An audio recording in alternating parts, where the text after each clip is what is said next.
మీతో చెప్పినది ఏమనగా, ఈ మనుషుల జోలికి పోక వారిని విడిచిపెట్టుడి. ఈ ఆలోచనమైనను ఈ కార్యమైనను మనుషుల వలన కలిగినదాయన అది వ్యర్థమగును. దేవుని వలన కలిగినదాయన మీరు వారిని వ్యర్థపరచలేదు. మీరు ఒకవేళ దేవునితో పోరాడువారవుదురు. ఇది మనుషుల వల్ల చెప్పిన ఆలోచన అయితే వ్యర్థమైపోయింది. మనుషులకు ఉన్నటువంటి జ్ఞానం చేత, మనుషులకు ఉన్నటువంటి తెలివితేటల చేత చెప్పిన మాటలు వ్యర్థమైపోతాయి. అయితే దేవుని వలన కలిగిన మాటలైతే, వారు నిజముగా దేవుని మాటలే ప్రకటిస్తే అవి ఫలిస్తాయి. మీరు దేవునితో వాదించువారు అవుతారు. వారితో వాదించినా సరే దేవునితో వాదించువారు అవుతారు. కాబట్టి అలాంటి పని మీరు చేయక వాటిని విడిచిపెట్టండి అని గమలీయేలు అనే పెద్ద చెప్పడం జరుగుతుంది.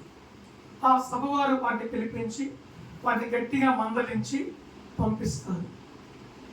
తర్వాత వారు వెళ్తూ అన్నటువంటి మాట ఒకటి, 41, ఆ నామము కొరకు అవమానం పొందుటకు పాత్రులని ఎంచబడినందున వారు సంతోషించుచు మహాసభ యొక్క నుండి వెళ్ళిపోయింది.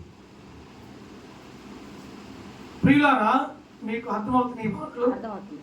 ఆ నామము మనకి యేసు నామము.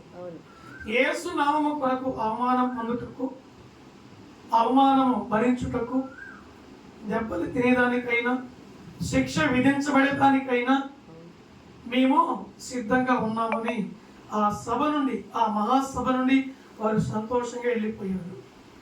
పేతురు, కడమ అపోస్తలు సంతోషంగా వెళ్ళిపోయారు. కారణం, దేవుని గురించినటువంటి మాటలు చెప్పాలంటే వారికి సంతోషం, దేవుని గురించి వివరించి చెప్పాలంటే వారికి ఆనందం, దేవుని మహిమ గురించి చెప్పాలంటే, పునరుద్ధానం గురించి చెప్పాలన్నా వారికి పట్టాలైనంత సంతోషం. ఏ సభలోనైనా మేము చెబుతాము, ప్రజల మధ్యలోనైనా మేము చెబుతాం, గ్రామము నడివీధిలో నిలబడి చెప్పమన్నా ఆయన గురించిన మాటలు మేము చెబుతామని వారు ప్రాణాలకు కూడా లెక్క చేయకుండా తెగించి వాక్యాన్ని బోధిస్తూ వెళ్ళారు. అందుకని దేవుడు వారికి వెనువెంట ఉండి, ఎలాగా? దేవుడు వారికి వెనువెంట ఉండి అద్భుత కార్యాలు, గొప్ప సూచక క్రియలు, మహత్కార్యములు చేయుచు వచ్చును అని చక్కగా రాయబడి ఉంది. ఒక మనుషుడు దేవుని పని చేయాలంటే దేవుడు తోడుగా ఉండాలి. దేవుని పని అంటే ఏంది? ఒక కుటుంబాన్ని దర్శించు.